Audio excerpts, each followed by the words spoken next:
Kırdık hisler taşkını, gitti güller öğrildi külüge. Gürlep durgan yürek yakını, yarsularını bassam desem bağırır. Kara benim gözüme, yürek tepsin aşın, yeşer aşın. Aşık etsin beni gözüne.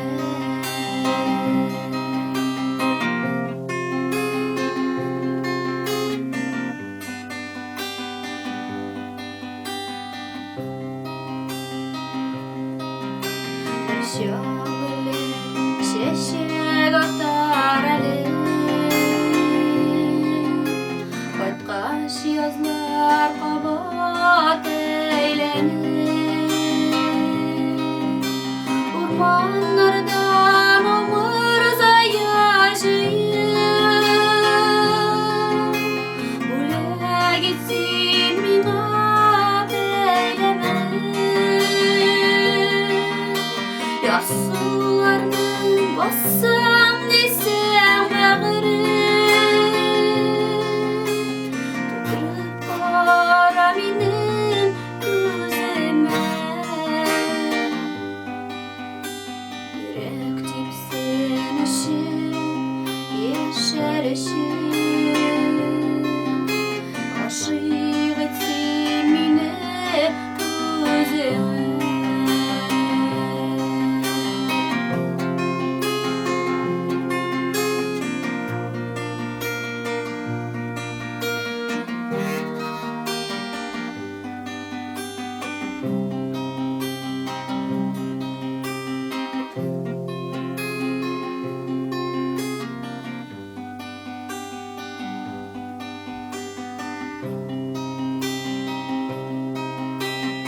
Darmadı ötken günler kabar,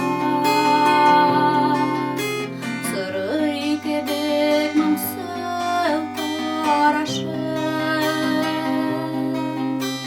Yaralarını yamartmış yağına, bizlik birge yamayım aşın. Yarsularını bassam desem bağırır. Tutturup kara benim gözüme, yürek tepsin aşın, yeşer aşın.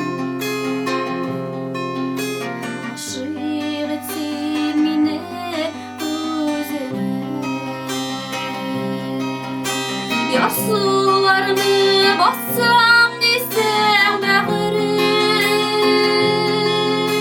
Tutturup kara benim gözüme,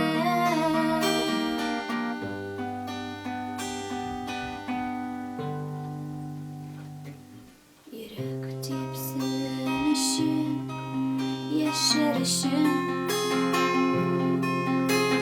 Aşık